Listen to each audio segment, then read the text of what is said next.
I was lost on a road, headed nowhere without you. Didn't know all that my heart was. Sobra akong nagpapasalamat sa Panginoon sa pagsagot niya sa panalangin ko.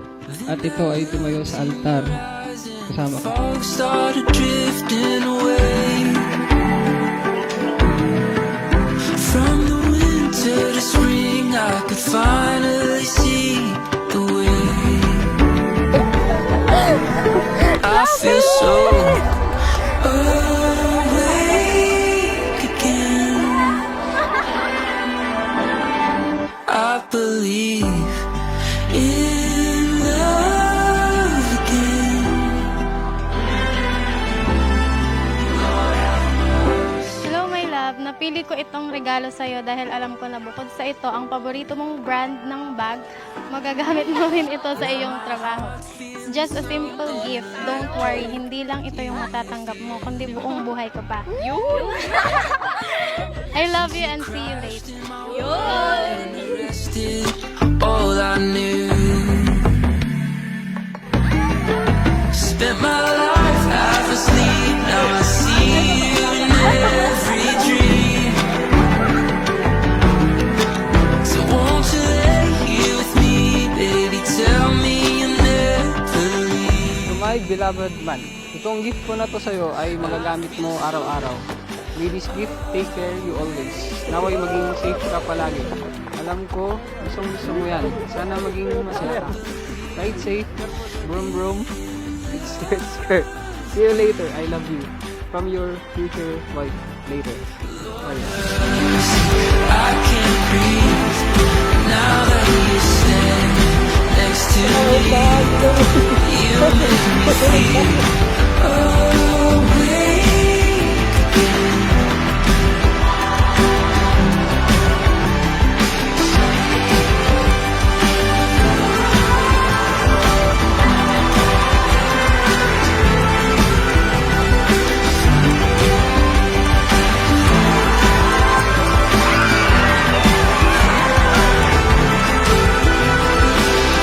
Naalala mo pa dati nung pinagpipray natin kay Lord kung kailan tayo ikakasal.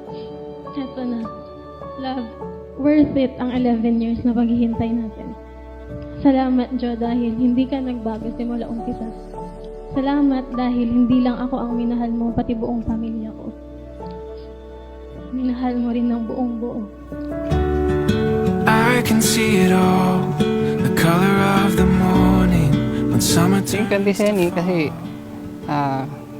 kayong nagpalaki sa akin tapos nagturo kung paano maging mabuting tao. Marriage is not just a piece of paper. It's not just a piece of contract paper, mga kapatid.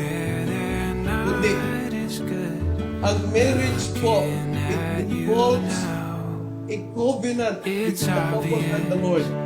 And then, the couple must be committed one to another. And you need to be Christ-like. There's just no denying when stars align, perfect harmony. So, para sa amin, Turns out it's better than make-believe.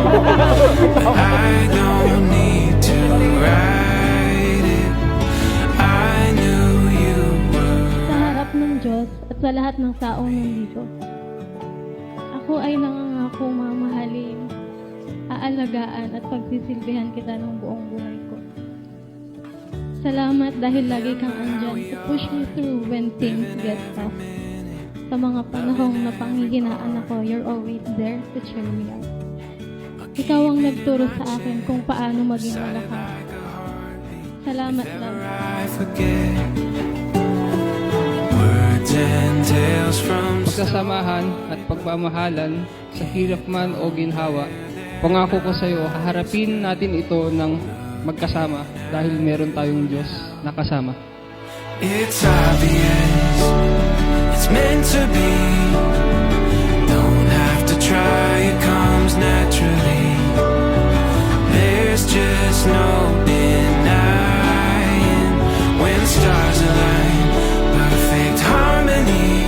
As I promise you, hindi ako magbabago. Ako pa rin yung Mariel na nakilala mo. Mariel na ipagtatanggol ka na kahit sa sino hanggang sa pagtanda mo. Pangako yun ko. Mahal na mahal. Salamat sa 11 taon at ngayon magiging panghabang buhay na.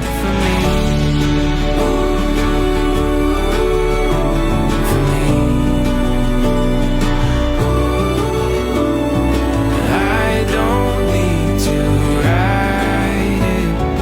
I knew you were right for me. Dumating man ang panahon na tayo ay tumanda, pangako ko sa'yo na palagi akong nasa tabi mo. Isa kang malaking biyaya sa akin ng may kapatid.